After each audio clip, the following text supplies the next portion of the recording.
গলাটার অবস্থা যে এতটা খারাপ ছিল যে কয়েকদিন ধরে ভয়েস দিয়ে ভিডিও বানাতে পারছিলাম না। আবার এই দেখো দুটো মেয়ে বাচ্চা চলে এসছে, ওর মাও চলে এসছে, আমি ছাদে এসেছি, ওরাও চলে এসছে। তো আজকে দেখলাম গলার ভয়েসটা একটু বেরোচ্ছে গলাটা, তো একটা ছাদে এলাম, দিয়ে চা খেতে খেতে একটা ভিডিও বানাচ্ছি।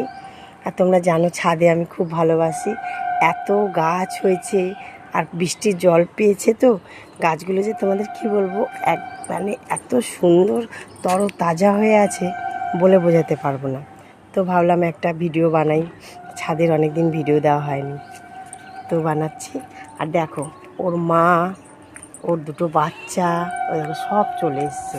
আবার আমাকে দেখে ম্যাও ম্যাও করছে, ওর মা জিজ্ঞেস করছে, এ দেখো দেখেছো, এ দেখো এ দেখো দেখো দেখো কিরম বদমাস, দেখো দেখেছো খুব বদমাশি করছে।